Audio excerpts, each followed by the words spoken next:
So a Harvard astrophysicist, Avi Loeb, from, you guessed it, has declared that we potentially have an alien spacecraft arriving from outside of our solar system by the end of the year. This is the third such time that this has happened, the first being Oumuamua in 2017, followed by 2I Borisov in 2019. Their schedule of releasing this false space narrative every 2 years was put on hold while they dealt with the many other deceptions since then, but here we are again. Here are a few excerpts from his recent interviews. You now say this is not only an alien spaceship, but it's nuclear powered? Why are you saying that? Well, thanks for having me. First, I should say that if the light that we observe from this object is reflection of sunlight, its size needs to be bigger than Manhattan Island, 20 kilometers or so. And there isn't enough rocky material in interstellar space to deliver a rock of that size earlier than 10,000 years from now. So the question is, what is it? And its orbit, the trajectory that it takes, is aligned with the plane of the planets around the sun to within 5 degrees. That's a chance of 1 in 500. And moreover, the timing. What does that tell you? What does that trajectory tell you? Well, it indicates that perhaps it was designed by some intelligence. They really know how to include all the details, so it appears that not only is this object real, but so is space exploration. But knowing that it's not, the wise thing would be to look into why they're trying to push this narrative right now. I've established in previous videos that it looks like we're probably nearing the end of the little season. So is this what they've been prepping us for since the 1950s?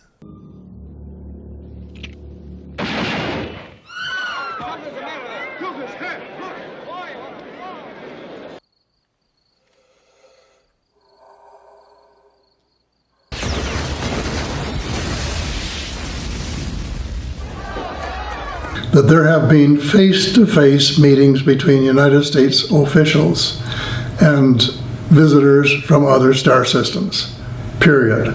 Aliens exist and President Trump knows about it. That's according to Israel's former space security chief. The first reason I'm certain we're nearing the end of the little season is that the symphony of deception that we've witnessed over the last quarter millennium, growing more complicated and powerful with each passing year, is nearing its climax. It really is quite a body of work. And watching it evolve is depressing, but impressive.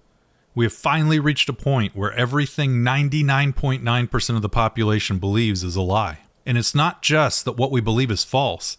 It's that the lies are designed to hurt us morally, financially, physically, and most importantly, spiritually. The modern world is nothing more than a soul-harvesting factory for the devil. All deception has an agenda behind it. Otherwise, why would they waste their time? I've covered this in detail in previous videos, but the concepts we need to understand are going to be quite simple for those of you who understand basic politics. The institutions a tyrannical power needs to oversee in order to control a population are 1. Media and entertainment. This allows all information, formal and informal, to be readily absorbed by those who have no grasp on reality. 2. Education. Really an extension of the first category and another way to give false credibility to whatever narrative those in charge want to relay, just with less actors and more useful idiots. Studies have proven time and time again that the illusion of authority is all that 80% of the population needs to do their bidding. A lab coat, a business suit, a military uniform, whatever. 3. Government and law. I think this is self-explanatory. 4. Banking and finance. Just an extension of the previous category. The motivation to accomplish all you want in government. Number 5, medicine. Once a noble profession, now controlled by corporations who poison us from birth to ensure customers for life.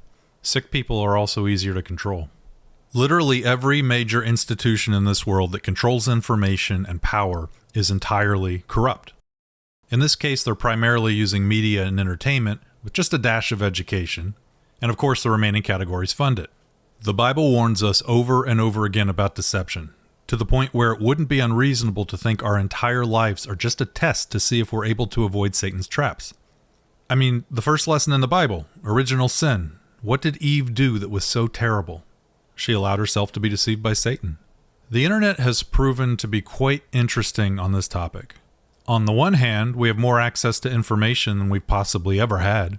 On the other, we know the only reason it exists is for those in power to gain more control of the majority, as well as those who actually have thoughts in their heads.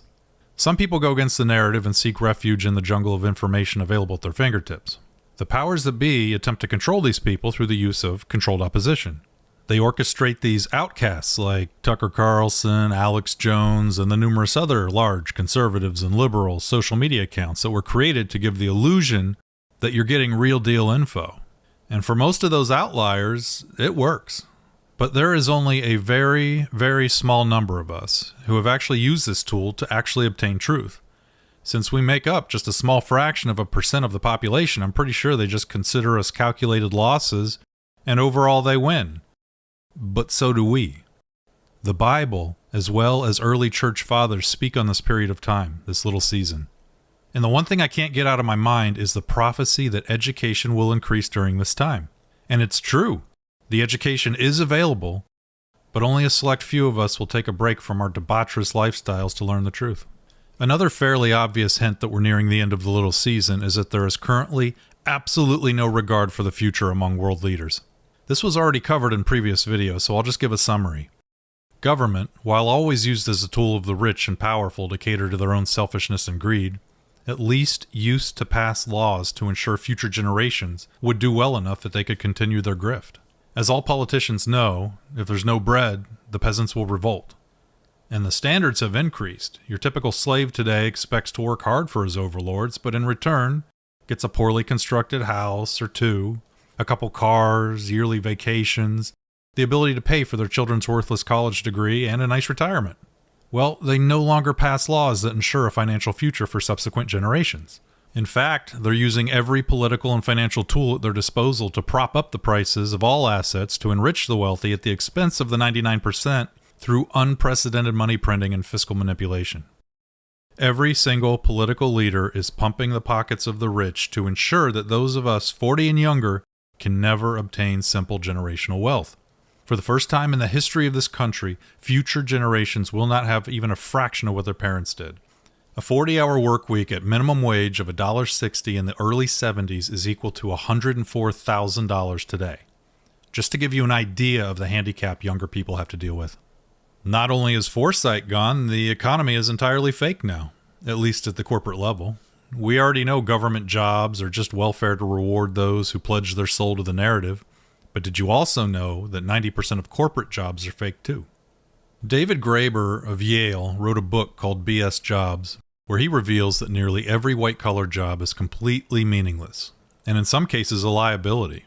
So how is so much money funneled into the pockets of idiots? Well, government and large corporations are the recipients of money printed out of thin air.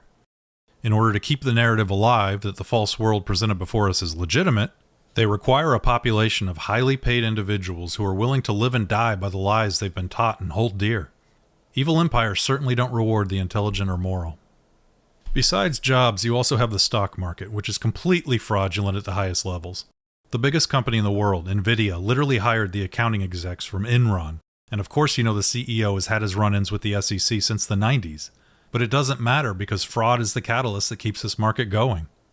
What else? Credit card, mortgage, car payment, delinquencies are at all-time highs, and that's with 7 million mortgages still on moratorium and people using buy now, pay later for everything else, including groceries. It's bad out there, but none of that is evident in the news, who continues to spread the lie that the economy is doing great. So the 99% struggle to make ends meet, while the politicians continue their wealth transfer from the poor to rich with increasing fervor with each passing day. They only talk about the stock market, which is way overvalued because they just keep printing money to keep it propped up, while devastating the rest of us with crippling inflation. The path we are currently on is not sustainable, and every mathematically possible outcome is devastating. So why is it happening now? Well, the answer is twofold. First, they know it's the end. Whether they know it's just the end of our financial system or the world as we know it, we can't be sure, but the powers that be are partying it up like it's the end of days. They have absolutely no foresight and are looting the treasury, so to speak, as a signature to the end of an empire. The other reason, and the reason I believe they are still pumping this alien farce 75 years later, is that they need us to believe in an us versus them scenario with aliens. Except it isn't aliens. If this truly is the end of Satan's little season, and all evidence seems to point in that direction, then what will really be coming from the sky is Jesus and New Jerusalem. And they need us to go to war with him, and if prophecy is any indication, the vast majority will. Is this story they're pitching of a massive space station arriving in a month supposed to coincide with the return of Jesus? They have the technology to project any image they want on the sky. We can't possibly know if the end is already here.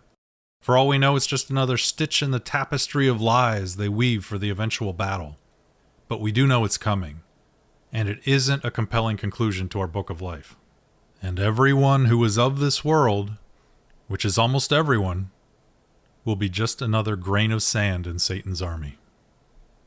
And let's certainly not forget that the president is currently building a standing army all across this country. Not to protect us, that's not what the military is trained for. They are trained to spot enemies and neutralize them. And Trump even said as much. He wants to populate every city and even small town with soldiers, even using volunteers if necessary, to prevent future uprisings. Yes, he said that. Not to deal with crime, but to prevent uprisings that he knows are coming. The deception and moral abuses are obvious and real. And if this is in fact the end of the little season, then we have our work cut out for us. Augustine of Hippo, an early church father, spoke about this specific event. He was very empathetic for those who would be alive at this time, for he said, "We will endure severe trial and temptation, which will hit its zenith at the end. Further, we will face the fiercest prosecution in history." This is spot on if you look around the world today. Porn, divorce, societal breakdown, debauchery, self-centered behavior as the norm. And I haven't even gotten to inadvertent sin. Abominations most of us don't even know we commit simply because we happen to be living in a society where it's normalized, even considered innocent. I have a video in the works on inadvertent sin. It's quite an important topic in these times. But while it may be the most difficult time to be alive, we can't give up hope, for we know the end result. Satan may have convinced most of the world and certainly all of its leaders, but we know how this all ends. So will we see a giant hologram like this by the end of the year?